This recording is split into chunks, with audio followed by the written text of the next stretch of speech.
అందరికీ జై భీమ్. నేను Rajesh Mahasen. Welcome to Mahasen media. ప్రశ్నారావణ్ అరెస్ట్ అయిన తర్వాత వైసీపీ వాళ్ళు కొన్ని రోజులేమో రావణ్కి అనుకూలంగా మాట్లాడారు. ఇప్పుడు ప్రశ్నారావణ్ కూడా తెలుగుదేశం పార్టీకి సంబంధించిన వాడు అని చెప్పి పెద్దిరెడ్డి రామచంద్రారెడ్డి గారు అలాగే కొడాల నాయుడు గారు ఇలాంటి వాళ్ళు మాట్లాడటం మీరు చూశారు.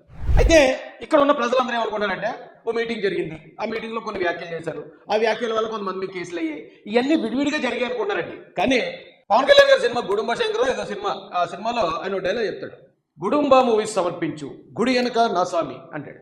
ఇదంతా ఒక సినిమా అండి. ఇందులో అందరూ పెయిడ్ ఆర్టిస్టులే. మీకు ఆ పెయిడ్ ఆర్టిస్టులు అందరినీ ఈ సినిమా ఏంటనేది ఈరోజు ఈ వీడియోలో క్లియర్గా చూపించేస్తాను. అప్పుడు దీనిలో వైసీపీ చేసిన పాత్ర ఏంటి, వైసీపీ ఈ ముఠా పెయిడ్ ముఠా ఏం చేసింది అనేది ప్రజలకి ఇక మళ్ళీ వాళ్ళే వీళ్ళే చెప్పి మోసం చేయాల్సిన పరిస్థితి ఉండదు. అయితే ఇదంతా ఒక సినిమా.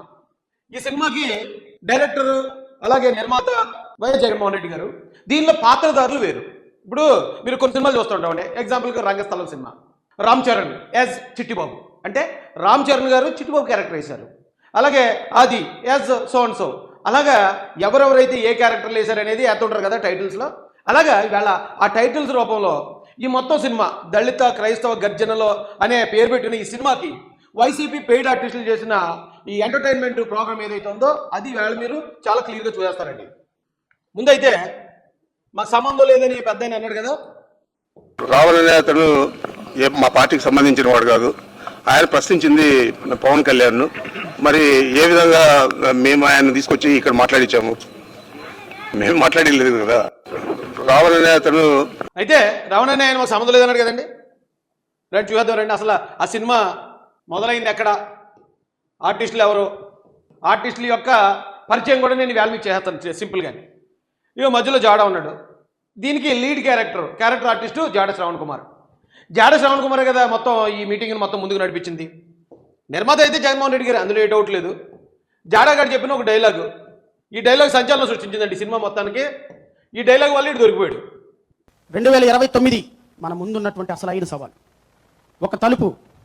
2029లో రాష్ట్ర శాసనసభలో జడా శ్రావణ్ కుమార్ ఉప ముఖ్యమంత్రి తలుపు మీకోసం తెరిచి ఉండే రోజు ఒక రోజు వస్తుంది. ఆ రోజు కోసం మీరందరూ ఈ డైలాగ్ తోటి మొత్తం సినిమా అంతా అటర్ఫ్లాప్ అయిపోయిందండి. ఇది జాడ శ్రావణ్ కుమార్ ఉప ముఖ్యమంత్రి అన్నాడు కదా. మొన్నే నేను కొన్ని వాయిస్లు రిలీజ్ చేశాను, అవి ఆల్రెడీ మన ఛానల్లో కూడా ఉన్నాయి, చూడండి. 5 ఇచ్చాను నేను ఉప ముఖ్యమంత్రులు, ఒకడు కూడా నాకు నిలబడలేదు, ఈసారి ఒకటే ఇస్తారని జగన్ అన్నాడు, అది నాదే అని అతను అనుచరులతో చెప్తున్న అది మనం చూసాం. జగన్మోహన్ రెడ్డి ఉద్దేశం కూడా ఏంటి అంటే పుష్పశ్రీవాణి ఉప ముఖ్యమంత్రి ఉందా, నారాయణ స్వామి ఉప ముఖ్యమంత్రి ఉన్నాడా, రాజ్యాంగ ఉప ముఖ్యమంత్రి ఉన్నాడా, ధర్మాన కృష్ణదాస్ ఉప ముఖ్యమంత్రి ఉన్నాడా, అంజద్ భాష ఉప ముఖ్యమంత్రి ఉన్నాడా, ఏడున్నారు వీళ్ళంతా ఉప ముఖ్యమంత్రి ఏం మాట్లాడతారంట. 5 ఉప ముఖ్యమంత్రులు ఇచ్చే ఎస్సీ ఎస్టీకి అప్పుడు లేరు, మాట్లాడేవాడు లేరు. మళ్ళీ రేపు అందరూ పదవుల కోసం వస్తారు. ఈసారి ఒకే ఒక పోస్ట్ ఉప ముఖ్యమంత్రి, ఆ ఉప ముఖ్యమంత్రి పోస్టు మీదే నాదే. సో వైసీపీ తరఫున ఉప ముఖ్యమంత్రి పదవి వీడికి జగన్ గారు ఆఫర్ చేశారు. కాబట్టి వీడు దళిత క్రైస్తవ ముసుగేసి దళితుల్ని హిందువుల మీదకి రెచ్చగొట్టాలి, క్రైస్తవులు హిందువుల మీదకి రెచ్చగొట్టాలని ఓ ప్రయత్నం ఇది. ఏమంటే ఇంకోటి కూడా ఉంది, వైసీపీతో కలిసి పనిచేస్తా. వైసీపీతో కలిసి పనిచేస్తా. చేస్తున్నారా? ఖచ్చితంగా ఇప్పుడు చేస్తున్నారా? చేస్తున్నాను. ఇప్పుడు కూడా కలిసి పనిచేస్తున్నా. వైసీపీ మీకు అర్థమైంది కదా. వైసీపీతో కలిసి పనిచేస్తున్నారంటే పనిచేస్తున్నాను అన్నాడు. జగన్మోహన్ రెడ్డి డిప్యూటీ సీఎం ఇస్తాను అన్నాడు. ఇక్కడ ఈ మీటింగ్లో కూడా వచ్చి నేను డిప్యూటీ సీఎం అవుతున్నాను, మీకు వచ్చేసరికి మీకు తలుపు తెరిచి ఉంటుంది అన్నాడు. So main lead character YCP ఆధ్వర్యంలోనే పనిచేసింది. ఇక తర్వాత ఇంకో క్యారెక్టర్ చూపిస్తాను రండి. భలే ఉంటే నేను క్యారెక్టర్లు అన్నీ కూడా ఒక మహిళ కూర్చొని ఉన్నారు చూడండి, బ్లూ కండు వేసుకుని కూర్చున్నారు.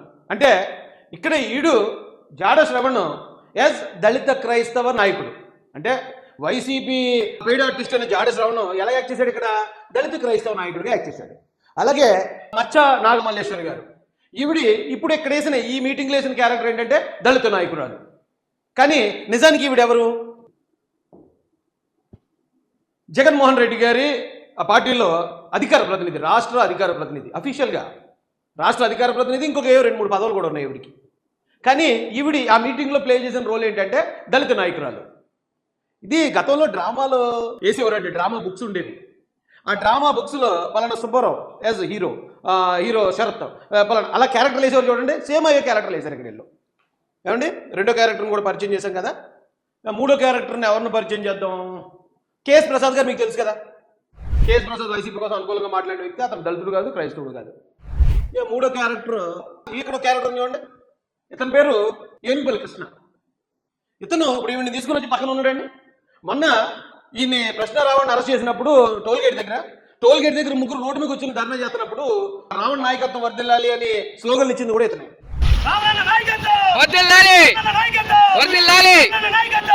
ఇక్కడ రావణ్ పక్కన వెనకాతలు ఉన్నాడు, ఎందుకంటే అక్కడ రావణ్ నాయకత్వం వర్ధిల్లాలని స్లోగన్స్ ఇచ్చింది ఇతనే. ఇక్కడ సుగాలి పార్వతి గారి వెనకాతల అతనే, ఇక్కడ జాడ శ్రవణ్ కుమార్ వెనకాతల అతనే. ఇదే వ్యక్తి మనకు మళ్ళీ ఇంకో చోట కనిపిస్తాడు. ఇదిగో అదే మీటింగ్లో, అదే దళిత క్రైస్తవ సభలో ఈయన పోషించిన రోల్ ఏంటంటే ఒక దళిత నాయకుడు రోల్. ఇక్కడ ఈయన మాట్లాడాడు, చాలా గట్టిగా తొడగొట్టేశాడు. ఇంతమంది దళిత క్రైస్తవుల తరపు నుంచి నీకు ఒక శబ్దం ఇస్తున్నా, నీకు దమ్ముంటే రాజీనామా చేసి నా దళిత ఓట్లు కొట్టని చెప్పరా. సభ పేరు దళిత క్రైస్తవ సభ. సమస్య ఏమో 1950 నుంచి ఉంది. ఈవేళ వీళ్ళు ఇలా రెచ్చిపోవడానికి కారణం కేవలం మతాల మధ్యలో విద్వేషాలు రేపాలనే ఒక స్క్రిప్ట్ పట్టుకుని వచ్చారు, వైసీపీ స్క్రిప్ట్ పట్టుకుని. వీళ్ళందరూ పాత్రదారులే ఇందులో. ఇప్పుడు అతను అంత గట్టిగా మాట్లాడా ఆ కృష్ణ అనే వ్యక్తి.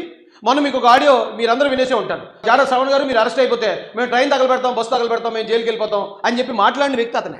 మీరు అడగాలనుకుంటే మేము జైలు కూడా అలా నిజంగా మేము అరెస్ట్ చేసారనుకోండి, నా స్టైల్ వేరే ఉంటుంది. నిజంగా ట్రైన్ తగలబెడతాను, ఎన్నని తీసుకెళ్ళి ఆపరేషన్, నిజంగా ట్రైన్ తగలబెడతాను, ఎన్నని తీసుకెళ్ళి ఆపరేషన్, ధర్నాలు చేసేవాళ్ళు ఏ ఉపయోగం ఏముంటుందండి. ఏ బస్సు ఏ ట్రైన్ తగలబెట్టి ఉంటుంది, మమ్మల్ని కూడా ఆపరేస్తారు. అయినా అప్పుడు ఒక సంచలనం వస్తుంది. క్యారెక్టర్లు టక మారిపోతుంటాయి. ఈవేళ దళిత నాయకుడి క్యారెక్టర్ అయితే రేపు క్రిస్టియన్ నాయకుడి క్యారెక్టర్, ఎల్లుండేమో వైసీపీ నాయకుడి క్యారెక్టర్, అవతల ఎల్లుండేమో ఇంకో క్యారెక్టర్. ఇలా క్యారెక్టర్లు మార్చుకుంటూ ఎలా తిరుగుతున్నారో చూడండి ప్రజల్లోని. కంట్రోల్ చేయాలండి బాబు, ఇలాంటి వాళ్ళని కంట్రోల్ చేయకపోతే చాలా ప్రమాదం. ఎలాంటి నేరస్తులు, ఎలాంటి క్రిమినల్స్ అందరూ ఏకమయ్యి దళిత క్రైస్తవ సభని ముసుగేసుకుని వీళ్ళు అక్కడికి వెళ్ళి హిందువులకు సంబంధించిన కొద్దిమంది నాయకుల్ని, పవన్ కళ్యాణ్ గారిని, చంద్రబాబు నాయుడు గారిని తిట్టేయడం ద్వారా అయితే ఒకవేళ ప్రమాదం వస్తే దళిత క్రైస్తవులకు, ఒకవేళ హిందువులకు కోపం వచ్చిందండి, గవర్నమెంట్ కోపం వచ్చింది, ఏంటో దళిత క్రైస్తవులు వాళ్ళ కోపం దళిత క్రైస్తవుల మీద చూపించేస్తారు. లేదా ఒకవేళ దళిత క్రైస్తవులు నమ్మారు అనుకోండి, వాళ్ళ ఓట్లు మేము కూటమికి వేయకూడదు, వైసీపీకి వేయాలి. చూడండి ఎంత దారుణమైన స్ట్రాటజీ అండి ఇది. తప్పు కదండి ఇది. ఒక ప్రశ్న అడుగుతున్నాడు చూడుగా, నిజంగా అందరూ దళిత క్రైస్తవుల తరపున లేకపోతే దళితుల తరపున పోరాడేసేవాళ్ళు అయి ఉంటే కూటమి ప్రభుత్వం అధికారంలోకి రాకముందు ఈ జాడాగాడి కానీ లేకపోతే ప్రశ్న రావణ్ కానీ ఎవరైనా దళిత క్రైస్తవుల గురించి మాట్లాడిన ఒక్క వీడియో చూపించమనండి. దళిత క్రైస్తవ సమస్య ఉంది, ఈ సమస్య వల్ల నలిగిపోతున్నారని వాళ్ళు ఎప్పుడైనా మాట్లాడేది ఒక్కటి చూపించండి. ఉండదు. ఎందుకంటే అప్పుడు ఆ సమస్య ఉన్నా కూడా వీళ్ళకి అవసరం లేదు. ఇప్పుడు ఏంటంటే కూటమి ప్రభుత్వాన్ని అస్థిరపరచడానికి ఈ సమస్య అనే ఒక సినిమాని తయారు చేసుకుని, స్క్రిప్ట్ తయారు చేసుకుని వీళ్ళందరూ స్టేజ్ ఎక్కేసి వీళ్ళు చేసిన పెర్ఫార్మెన్స్ ఈ రోజున ఫెయిల్ అయింది. ఫెయిల్ అవడమే కాదు, పోలీసు వారు అరెస్ట్ చేసిన తర్వాత, ఆయన ఫోన్ సీజ్ చేసిన తర్వాత, ఆయన ఫోన్లో ఉన్న రకరకాల రహస్యాలు బయటపడతా ఉంటే ఎవరి కాళ్ళే తేలుకుంటుంది దొంగలాగా. ఎక్కడ దొంగలు అక్కడికి గప్చు, ఎవడు మాట్లాడలేదు. ఇప్పుడు ఎందుకంత ఎగిరెగిరి పడిపోవడం ఎందుకు? చేయొచ్చు, పోరాటం చేయొచ్చు. ఇప్పుడు మేము చేసామండి. ఇప్పుడు జగన్ గారు లేకపోతే వైసీపీ వాళ్ళు చాలా మంది అనుకునేది ఏంటంటే అప్పుడు ఆ రాజేష్ గారు మహాజన్ వాళ్ళు మాకు టార్చర్ చూపించారు వైసీపీ గవర్నమెంట్కి, ఇప్పుడు కూటమి కూడా అలా చూపించండి అని కొంతమందిని అపాయింట్ చేశారు. మంచిదే, కానీ మేమేం చేస్తాం, స్పీడ్గానే వెళ్తాం, కానీ మలుపు ఉన్నప్పుడు మలుపు తిరుగుతాం.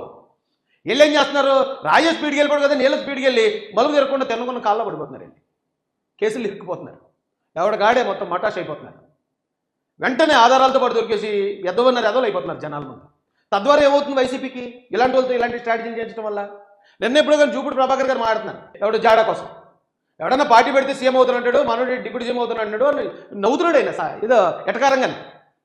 అయితే మరి మీ పార్టీ ఇస్తానన్నదేమో నా యాంకర్ అడిగితే జూపూడి గారు అంటారు, మా పార్టీ ఇస్తుందా, మా పార్టీ ఇవ్వడానికి మాకే 5 ఉన్నారు డిప్యూటీ సీఎంలో, మా పార్టీ దగ్గర కావాలంటే మా పార్టీలో చేరాలి, అంతేగాని నువ్వు వేరే పార్టీ పెట్టుకుని వేరే ఇది చేసుకుని మా పార్టీలోకి వచ్చి ఇది చేస్తావు ఏంటని చాలా ఎట్టకారంగా తను చూసి నవ్వుతున్నాడు ఆయన.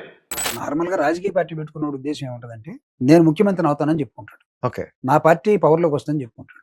పెట్టుకున్న వెంటనే నేను మా పార్టీ రాజకీయ అధికారంలోకి రాదు, నేను నాకు డిప్యూటీ ఇస్తే సరిపోద్దని కూడా అనుకోడు. వీళ్ళందరినీ పెట్టుకోవాల్సిన అవసరం మాకేంటి, వీఆర్ ఆల్ మా దగ్గర సఫిషియెంట్ గా ఉన్నారని చెప్తున్నా. పోరాటం చేసేవాళ్ళు మా దగ్గర సఫిషియెంట్ గా ఉన్నారు.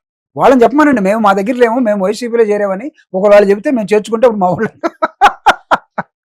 అంతే కదా. రైట్. అతను దళిత నాయకుడు కదా, ఏమైనా పెరిపే విశ్వరూప్ గారు లేకపోతే జూపూడి ప్రభాకర్ గారు ఇలాంటి దళిత నాయకులు వైసీపీలో ఉన్నారు.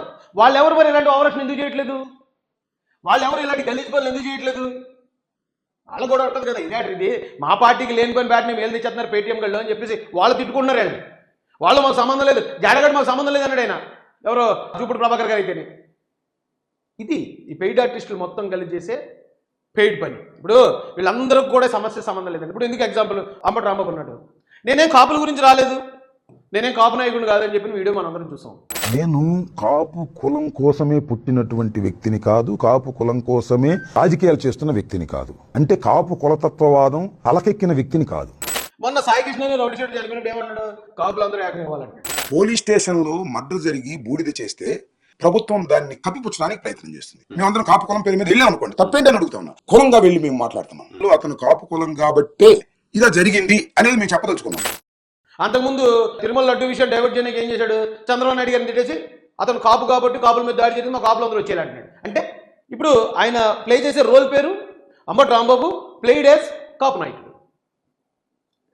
ఈ పెయిడ్ ఆర్టిస్టులు అందరూ ఇలాగ ఉన్నారండి, వీళ్ళందరినీ ఎంక్వైరీ చేయాలి. ఇప్పుడు ఈ వీడియో వీలైతే నేను రవికృష్ణ గారు కూడా పంపిస్తాను, లేదా నేను ఆయన ఇల్లు కలుస్తాను. వీళ్ళందరి లింకులు వైసీపీతో ఎస్టాబ్లిష్ చేశాం కదండి, వీళ్ళందరినీ ఎంక్వైరీ చేయాలి. ఎంక్వైరీ చేస్తే మొత్తం సినిమా ఎక్కడ స్టార్ట్ అయింది, ప్లాన్ ఎవరు, ఎలా దీన్ని ఇంప్లిమెంట్ చేశారు, ఎవరెవరు ఉన్నారు, దీని తర్వాత ఏం చేద్దాం అనుకున్నారు, ఇవన్నీ బయటికి రావాలండి. బయటికి రాకపోతే ఇలాంటిది ఇది అలవాటు అయిపోయింది. ఇప్పుడు ఫ్లాప్ అయింది కాబట్టి మనకు దొరికిపోయారు కాబట్టి సరిపోయింది. దొరకపోయి ఉంటే నిజంగానే హిందువులు కోపం వచ్చి హిందువులు క్రైస్తవుల మీదకి, దళిత క్రైస్తవుల మీదకి, దళితులు హిందువుల మీదకి వెళ్ళిపోయి ఒకరినొకరు నరుక్కుని 1000 మందో లేదా 2000 మంది చచ్చిపోయి ఉంటే, ఒకళ్ళు ఇల్లు ఒకరు తగలబెట్టుకుని ఉంటే, ఇదేమన్నా చిన్న ప్రయత్నం ఇది? విమర్శలు చేయొచ్చు. ఇప్పుడు మీరు పలానా పని చేశారు, అందులో మీరు డబ్బులు తినేశారు, లేదా పలానాది కట్టారు మీరు డబ్బులు తిని, అవి విమర్శలు. అంతేగాని ఇలా కులాల మధ్యలో ఘర్షణలు రేపేద్దాం, అల్లర్లు రేపేద్దాం అనేది ఇది విమర్శ కాదండి, ఇది ప్రశ్న కాదు, కుట్ర. ఇది కాన్స్పిరసీ, దేశద్రోహం, ప్రజల్ని మూకుమ్మడగా చంపేయాలనే ఒక భయంకరమైన కుట్ర. ఇది కరెక్ట్ కాదు కదండి. దీని మీద పోలీసు వారు ఈ యాంగిల్లో కూడా ఎంక్వైరీ చేయాల్సిందిగా వారిని కూడా రిక్వెస్ట్ చేస్తూ, నాకు తెలిసిన కొద్దిమందిని వైసీపీతో లింకులు మెయిన్ వాళ్ళందరినీ ఎస్టాబ్లిష్ చేస్తాను. నాకు తెలిసి వెనకాల వాళ్ళందరూ కూడా ఆల్మోస్ట్ వైసీపీ వాళ్ళే, వైసీపీతో సంబంధాలు ఉన్నవాళ్ళే. సో ఇది వైసీపీ దళిత క్రైస్తవ ముసుగేసి ఆ మీటింగ్ పెట్టించి అక్కడి నుంచి హిందువుల్ని లేకపోతే నాయకుల్ని తిట్టించి గొడవలు రేపాలని చేసే ప్రయత్నం ఈ రోజున అట్టర్ ఫ్లాప్ అయింది. బొక్కబోర్ల పడ్డారు, బొక్కలోకి వెళ్ళిపోయారు.